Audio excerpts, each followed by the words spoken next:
Odin of Asgard, the ultimate in the archetype of the patriarchal ruler, the All-Father, he's got it right in his name, of Asgard, both mythologically and deeply symbolic. Now, looking at Odin and what's going on in this noodle, his psyche revolves around themes of control, legacy, right, and sacrifice. And as the All-Father, he embodies the weight of kingship, the need to secure in a chaotic cosmos. That's what he's fighting against. Psychologically, he can manifest both wisdom and tyranny. His authority is not just a simple position, it's an existential necessity for him. Without rulership, Odin loses his very identity. There's nothing outside of this. He projects stability, vision, and strategy, and these are his strengths, but his shadow, which exists, is very manipulative. It's controlling and often suppresses others' autonomy, even his own children. He has this obsession with knowledge, which we typically see in a good light, but it is a trait that defines him, is this hunger for wisdom, shown in his self-blinding sacrifice at Mímir's well, and his self-hanging ordeal at Yggdrasil. He hung himself in order to acquire knowledge. That says a lot. He cut out one of his own eyes. And this psychosis, this obsession, projects this like pathological seeker, one who fears ignorance more than he fears death. And I think he's shown that by the fact he hung himself in order to get knowledge.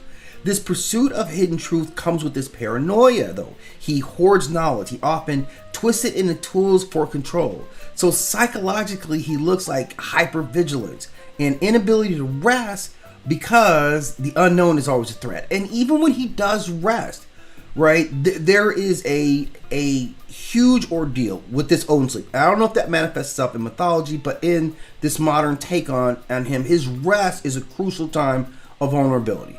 So his sacrifices show martyr tendencies, suggesting that he equates this suffering of his own with his own worthiness. Now, as far as his father, mood really goes, he is a distant authoritarian father, particularly with Thor, Loki, and Balder. He oscillates between being, demanding loyalty and denying emotional intimacy at the same time. So this resembles like the stern father archetype. You're valuing obedience and legacy over actual nurturing. Now with Thor, he projects these expectations of strength and duty, very little affection.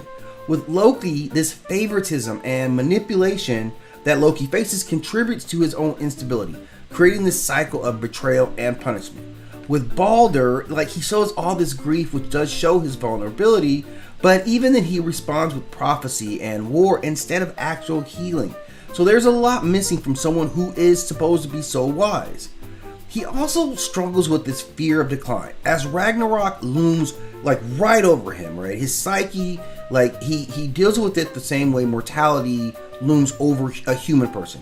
His every scheme, hoarding warriors in Valhalla, weaving prophecies, manipulating gods and mortals, stems from this anxiety about this inevitable decline.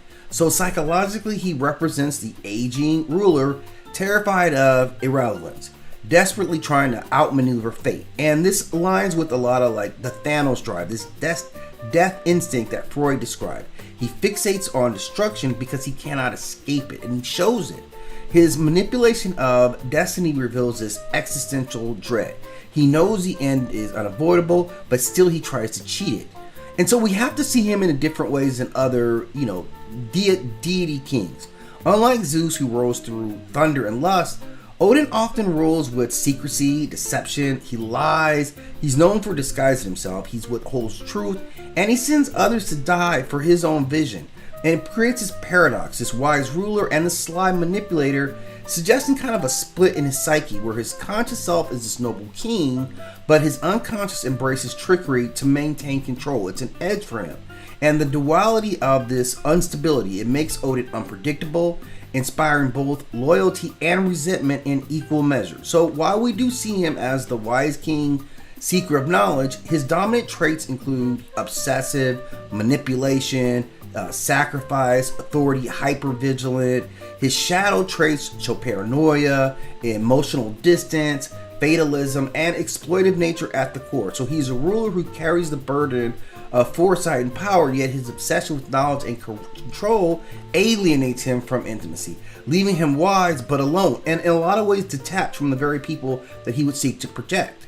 So, like, there's a lot of stuff going on with Odin, and we'll talk deeper about him, but I just wanted to get an overall profile of how I see him and what his machinations mean in terms of him in the noodle, about how he rules, how he acts, and how he moves.